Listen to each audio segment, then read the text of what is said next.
A fiery horse with the speed of light, a cloud of dust, and a hearty hi-yo silver. The Lone Ranger.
With his faithful Indian companion Tonto, the daring and resourceful masked rider of the plains led the fight for law and order in the early western United States. Nowhere in the pages of history can one find a greater champion of justice. Return with us now to those thrilling days of yesteryear. From out of the past come the thundering hoofbeats of the great horse Silver. The Lone Ranger rides again. One Silver! Let's go, big fella! I'll Silver! Away!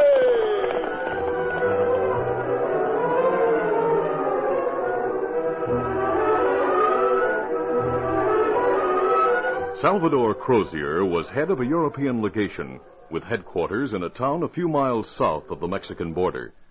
He was also master of his country's spy ring. One night in an adobe hut built near the legation building, he met in secret with two Americans, Army deserter Eddie Price and outlaw Roy Duran. Crozier reached the climax of his talk. And I am assured that when Garrison leaves the fort, he will have the information my country desires. He will take the stagecoach from Fort Tyrell to San Feliz, and he will have on his person a dispatch pouch containing the information. Get it. All right. But when do we get our money? When you return here and give the papers to me. Right here immediately after you get possession of it. I will leave word with the guards at the legation to notify me when you arrive.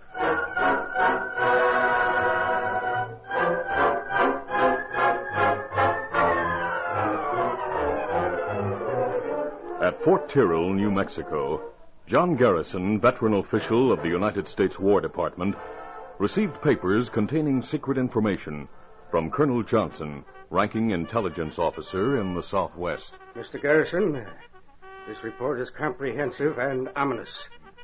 It shows how truly weak we were, the West and Southwest. If an enemy were to decode that sheaf of papers you carry, they'd start invading within a month. And we couldn't hold them off, I'm afraid. Don't worry, Colonel. No enemy will ever know what's in this packet. And once the War Department knows, our defenses will be strengthened. Mr. Garrison, are you sure you don't want me to send a soldier guard with you to San Feliz? No, the guard on the stagecoach will do. I would rather not have it look as though I'm an important passenger. You say the masked man is to meet you? Yes, at San Feliz. The government made contact with him and asked him to guide me safely to Dodge City. I'll take the railroad there and have Secret Service men with me from Dodge to Washington.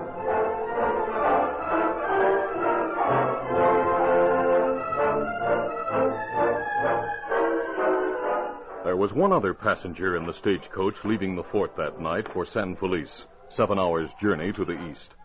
The passenger was a woman, wealthy Mrs. Wilna Kingston, wife of a rich mine owner. She introduced herself to John Garrison and pointed to the oblong leather case in her lap.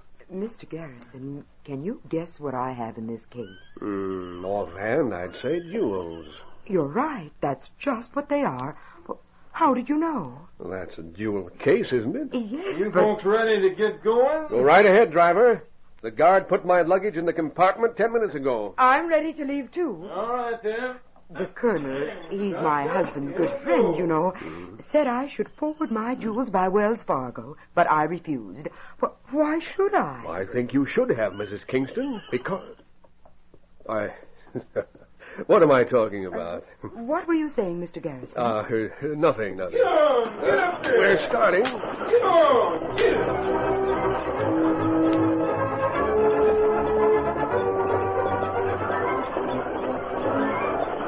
The stagecoach passed through the gates of the fort a few minutes later and headed east for San Felice. Get up! Get on there! Get on!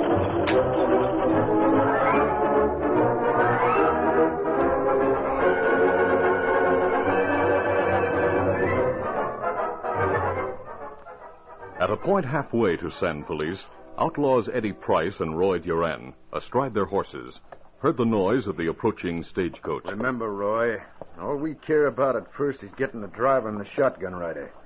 They'll be perfect targets in this moonlight, so shoot 'em. The rest will be easy. Here it comes. You ready? Yeah, sure. Let's blast. Yeah, got the shotgun guard. There goes the driver. And there goes the coach, turning over. Come on, let's go, Roy. I told you this would be easy. Get up, come on, Get up. up. Oh. Easy. Easy, boy. Yeah, that coach sure is smashed up. Come on. We have to pull those people out to get to Garrison.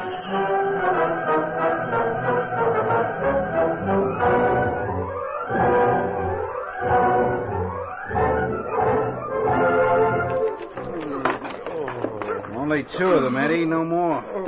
Don't kill me. Take my jewels, but don't kill me. Nobody's going to kill you, lady. This hombre Garrison's the one we want. Garrison, where's the package you got at the fort? One with the papers in it. Where is it? Don't touch me. Keep away from me. Let's see if it's in his inside pocket or attached to his belt. No, don't shoot. Stop it. Yeah, that'll hold you. Now, let's see if it's... What's this? You have it? Yeah, I think so. Yeah, this is it, Roy. No doubt about it. Light a match. Sure. Yeah. See what it says? United States War Department. And there's the wax seal. Well, come on, let's start from Mexico so we can deliver this and get our money. Wait a second. Are you crazy? Let's take this dame's jewels. Oh, no. Look at them hanging out of that case, and look at the one she's wearing. You want to take them all? Why not? Oh, no. They wear jewels in Mexico, don't they? If they do, then they'll buy them, too.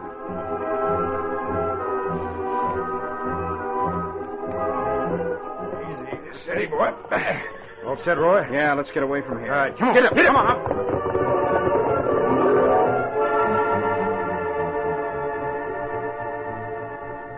Tonto had waited at the stagecoach station in San Felice, ready to meet John Garrison. When an hour passed and the coach failed to appear as scheduled, Tonto walked to the end of the street where the Lone Ranger waited in the shadows. Kimasabi, stagecoach not come yet. Did you inquire why it's late? Me ask agent. Him telegraph fort when stagecoach not come. Him just get answer from fort. It say stagecoach leave fort on time. Then it should be here by now. Tonto, let's not wait any longer. Something's wrong. Easy, steady, big fella. Easy, fella. We'll ride out along the trail to see what's happened. Me ready, Kimasabi. All right, let's go. Come on, Silver. Come up, now.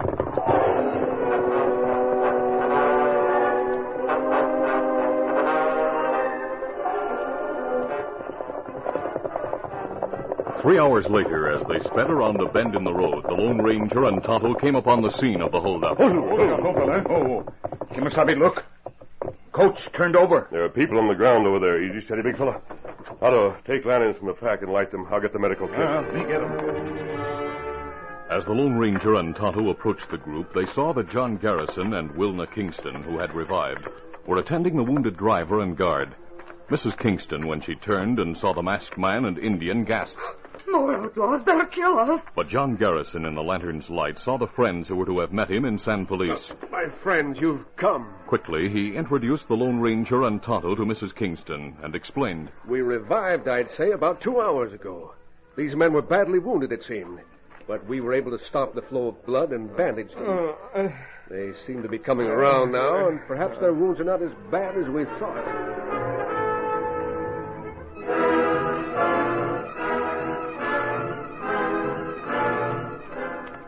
The Lone Ranger, using medicine and surgical instruments, had the driver and guard walking on shaky legs within an hour. The driver was grateful. Thanks, all of you. You saved our lives. We'll be able to get you away from here, I think, if the horses aren't hurt too bad, and if the coach can run. While the driver and guard went to inspect the horses, still attached to the overturned coach, the Lone Ranger and Tonto bandaged the injuries of John Garrison and Wilna Kingston.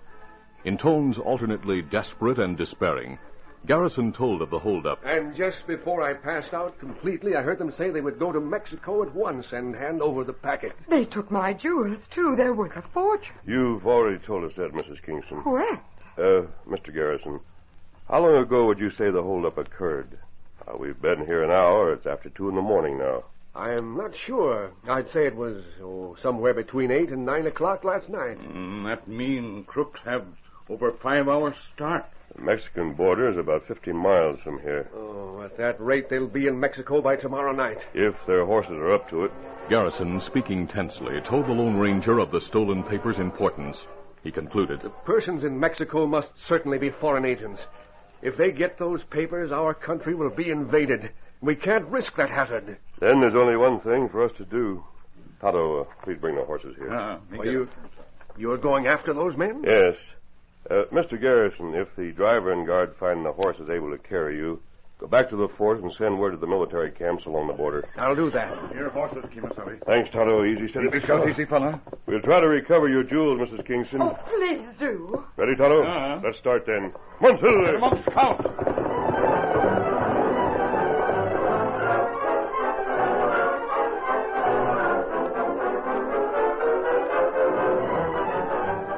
The Lone Ranger and Tonto rode all night. In the morning, they stopped to rest and feed their horses at a town on the main trail to Mexico.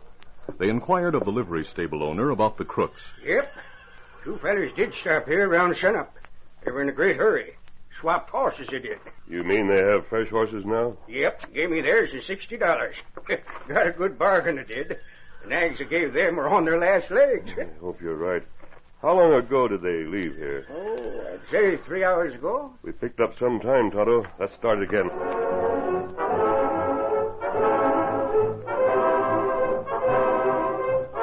The masked man and Indian followed the trail heading southward. Come on, Scout.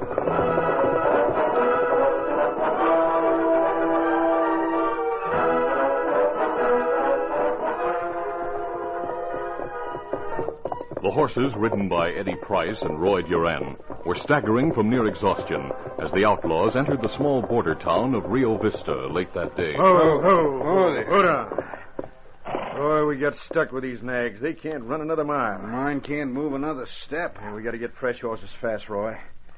The Army finds out what we did last night, they'll send one of those telegrams to a border We'll fort. get to Mexico if we have to swim across the river. And we may have to, Eddie. Why? These horses are finished. We have no money to buy new ones. We're broke. No.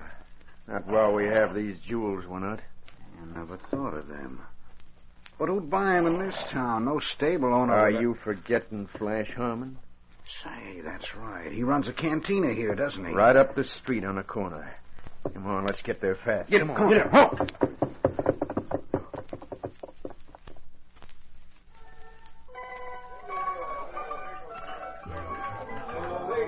Flash, we don't have money to buy the nags.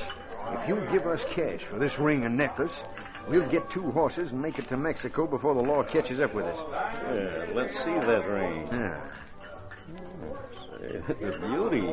It's got a woman's setting, but I could wear it on my little finger. Here, let me try it. Yeah. Well, doesn't look bad, does it? No, it looks great. Well, I'll tell you what. Give me this ring, the necklace, And those diamond earrings. Oh, now look here, Do Flash. you want horses? All right. Yeah. Here are the earrings. Yeah, good. All right, come on over to the livery stable with me, and I'll have Manuel pick out a good pair of horses for you. And keep this jewelry in payment.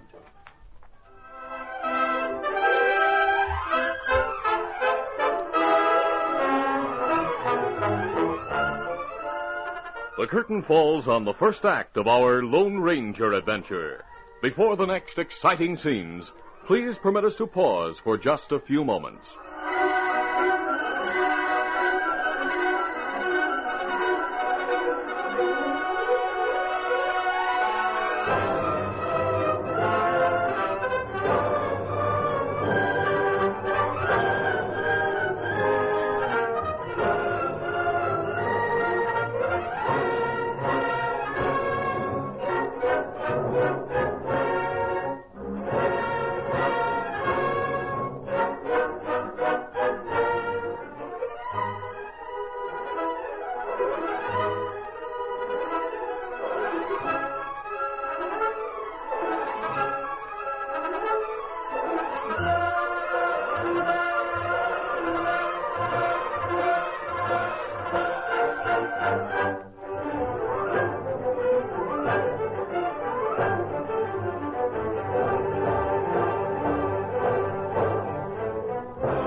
Now to continue. Easy, steady, big fella. Meanwhile, the Lone Ranger and Tonto entered Rio Vista by a back trail. Tonto, I'll remain here among these trees. I can't very well go into town wearing this mask. Me ask about crooks, Kimasabi? Yes, they haven't been as cagey as I thought they might. We've been on their trail all the way. Me ask if them pass through here? Yes, and try the livery stable first. Their horses would need attention by now. Ah, Kimasabi. Me get back pronto.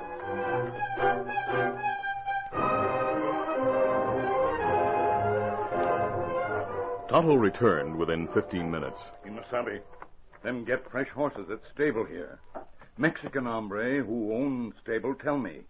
Them come with cantina owner named Flash Harmon. I know who he is. One of the border's slimiest characters. A stableman not like Flash Harmon. Him tell me all him hear. Well, what did he hear? Crooks and Flash talk. And them talk about jewels Crooks give to Flash. So he's taken the loot off their hands, has he? Sound that way, Kimasabi. We go get jewels from him? No. The packet is more important than all the jewels in the world. How long ago did Eddie and Roy leave town? A stableman say not long, maybe half hour. Good. If Silver and Scout can stand the pace a few hours longer, perhaps we'll get those men before they get rid of the packet.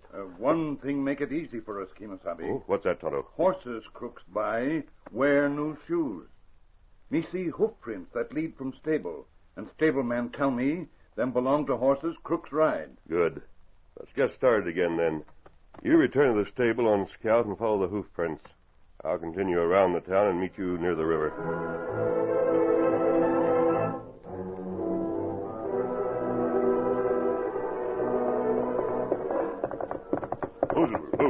Minutes later, when the Lone Ranger reached the shore of the Rio Grande, he saw Tonto waiting at the water's edge, beckoning to him. Come on, Silver.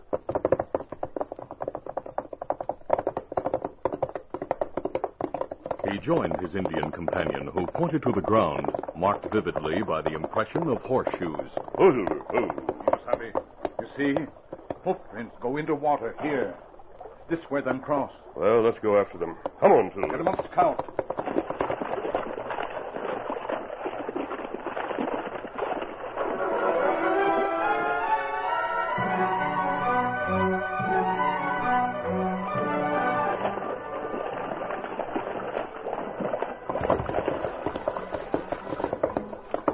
Good boy, Silver. Good boy.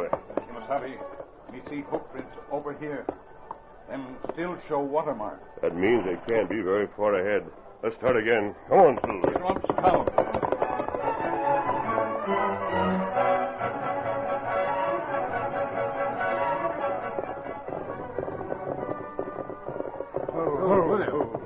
Eddie Price and Roy Duran reached the grounds a few miles south of the border, where the foreign diplomat Salvador Crozier lived in his nation's legation headquarters. The grounds were surrounded by a high wrought iron fence, and a hulking man stood guard in front of the gate entrance.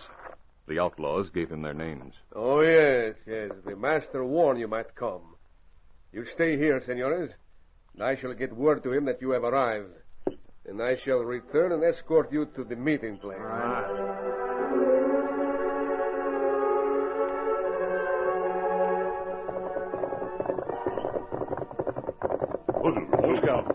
Moments later, the Lone Ranger and Tonto, riding the greatest and strongest horses in all the West, came in sight of the legation building. Tonto, quick. Go behind these bushes before we're seen. Come, Scout, come, boy.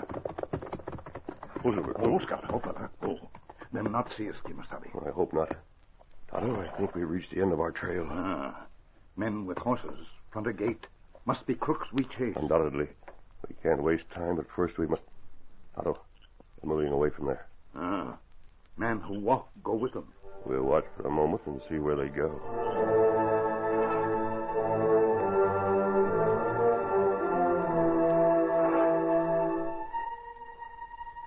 The Lone Ranger and Tonto watched the guard lead Eddie Price and Roy Duran away from the estate, across an open field, and then into a grove of trees. Tonto, let's give them a little more time and then ride for that grove. Ready? Kimasabi. Come on, Silver. Come on, Scout.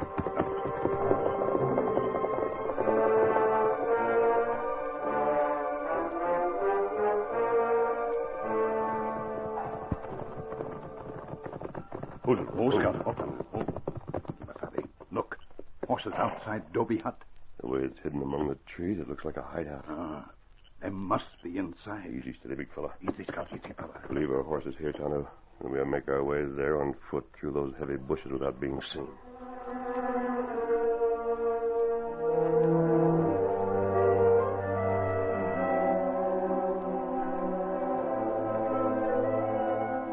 Inside the adobe hut, Eddie Price and Roy Duran waited for Salvador Crozier.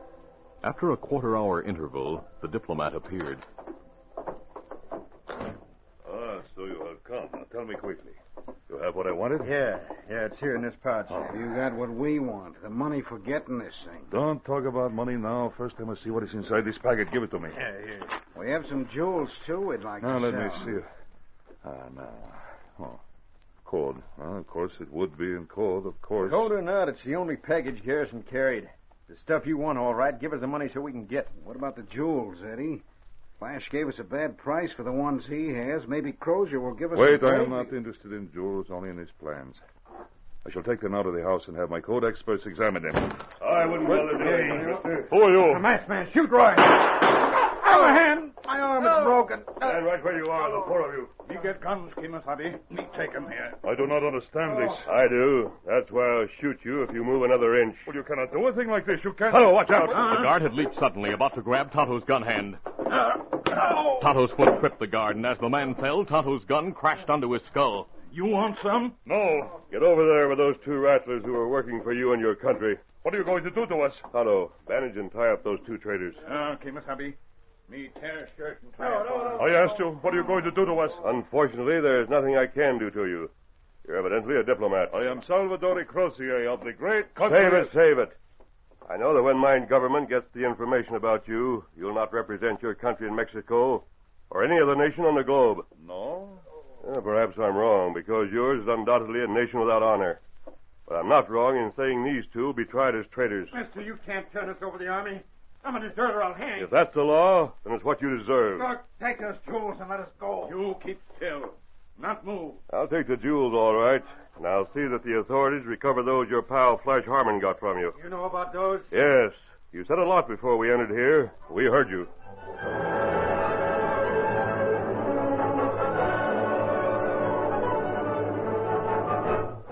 Salvador Crozier and the guard were gagged, bound, and left on the floor of the adobe hut. I hope it's hours before your friends at the house start to look for you two. Save your breath. I don't think you'll have anyone try to follow us, even if you are rescued. We're too near the border for them to catch us.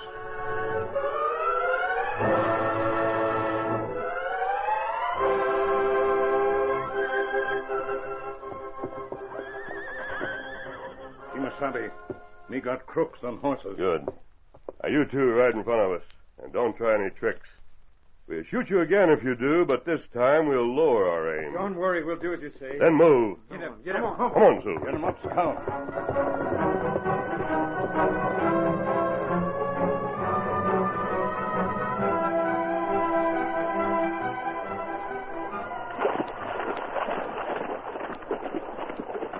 We make it safe, Kimasabi. They're American shore ahead. Yes, Tonto, and I see American soldiers waiting there.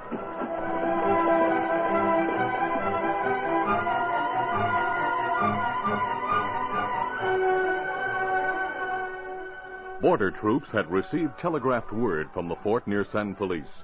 When the Lone Ranger and Tonto turned over Eddie Price and Roy Duran to the major in charge, little explanation was necessary. The major said, I'm aware of the circumstances, and I know what a wonderful thing you've done for your country. It's something the Army couldn't have done, I assure you. Only because diplomatic reasons wouldn't permit your going into Mexico. Whatever the reasons, it's something only you could do, and did. Major, you'll see that the jewels are returned to Mrs. Kingston. I'll do that. And we'll guard these papers you return until they're delivered in Washington. The jewels will be returned, too. I'm glad. The sheriff has arrested Flash Harmon for dealing in stolen property. Roy Duran has also given us the name of another traitor, a man who advised Crozier that John Garrison would carry the defense plans. And you know all there is to know. You'll not need Tonto and me now, so we'll go. Come, Tonto. One, two, Come on, Scout. Major. Yes, Captain? I heard all that was said just now, and I marvel. Who is that remarkable man? After today, I'd say he's the man who saved the West, and perhaps the country. But you'll know better who he is when I tell you he's the Lone Ranger.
This is a feature of the Lone Ranger Incorporated, created by George W. Trendle, produced by Trendle Campbell Muir Incorporated, directed by Charles D. Livingston, and edited by Fran Stryker. The part of the Lone Ranger is played by Brace Beamer.